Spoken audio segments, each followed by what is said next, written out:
Kalian mau tahu nggak sih bagaimana penerapan gaya Lorentz pada mixer sederhana? Simak video berikut ya. Tapi sebelum itu kita kenalan dulu yuk. Kami dari kelompok 1 TPB 38A yang beranggotakan. Hai semuanya, perkenalkan nama saya Sahna Safira dengan NIM 12 dari Prodi Farmasi. Perkenalkan, nama saya Berliansi Hite dengan NIM 121260143 dari Prodi Farmasi. Perkenalkan, nama saya Lutfiana Ulfa, NIM 121260152 dari Prodi Farmasi. Perkenalkan, nama saya Muhammad Zidan Arasyid, NIM 121440049, Prodi saya Sains Lingkungan Kelautan. Perkenalkan, nama saya Wardah Qani'ah, NIM 121440038, Prodi Sains Lingkungan Kelautan. Perkenalkan, nama saya Jeffrey Panjaitan dengan NIM 121440040 dari Prodi Sains Lingkungan Kelautan. Gaya Lorentz. Lorentz adalah nama dari sebuah gaya dalam fisika modern yang diambil dari nama belakang seorang ahli fisika kelahiran Arnhem, Belanda yang bernama Hendrik Anton Lorentz. Ahli fisika asal negeri kincir angin ini meneliti tentang sebuah interaksi pengantar berarus yang diletakkan di dalam sebuah medan magnet, dan hasilnya ia berhasil menemukan sebuah gaya yang kemudian disebut dengan gaya Lorentz. Gaya Lorentz merupakan gabungan antara gaya elektrik dan gaya magnetik pada suatu medan elektromagnetik. Gaya Lorentz ditimbulkan karena adanya muatan listrik yang bergerak atau karena adanya arus listrik dalam suatu medan magnet. Arah dari gaya Lorentz selalu tegak lurus dengan arah kuat arus listrik dan induksi magnetik yang ada. Kaidah tangan kanan.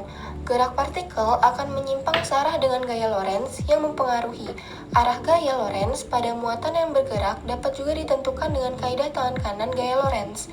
Ibu jari menunjukkan arah gaya Lorentz, jari telunjuk menunjukkan arah medan magnet, jari tengah menunjukkan arah medan listrik. Untuk muatan positif, arah gerak searah dengan arah arus, sedangkan untuk muatan negatif, arah gerak berlawanan dengan arah arus. Rumus gaya Lorentz adalah F sama dengan Q dikali dalam kurung V dikali B dengan keterangan F yaitu gaya dengan satuan Newton, B yaitu medan magnet dengan satuan Tesla, Q yaitu muatan listrik dengan satuan Coulomb, dan V yaitu arah kecepatan muatan dengan satuan M/S.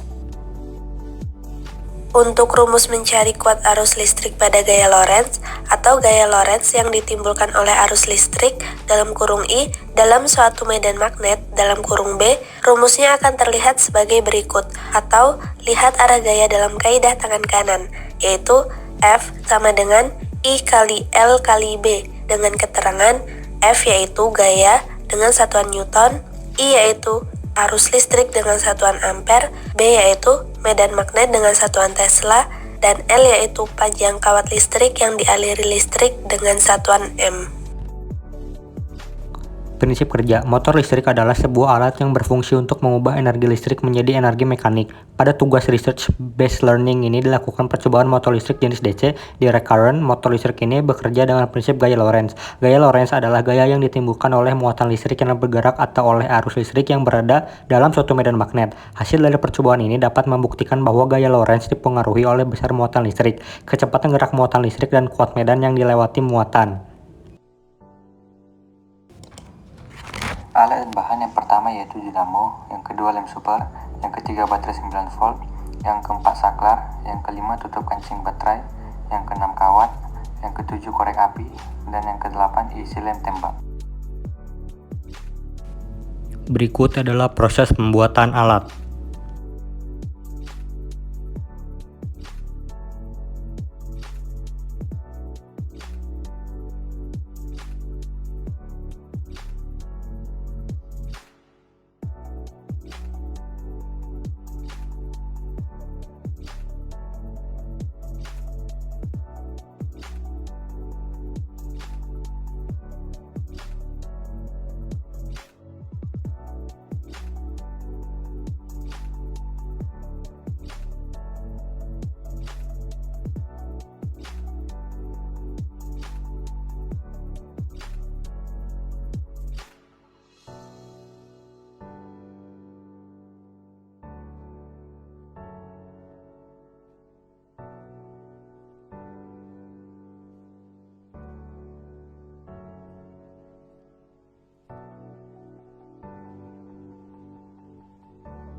Kelebihan alat. Kelebihan dari percobaan yaitu dengan bahan yang sederhana, kita dapat mengaplikasikan hukum gaya Lorentz pada kehidupan sehari-hari. Kekurangan pada alat yang telah kami buat adalah kurangnya kecepatan pada mixer yang membuat lambat dan tidak akan tahan lama. Saran pengembangan.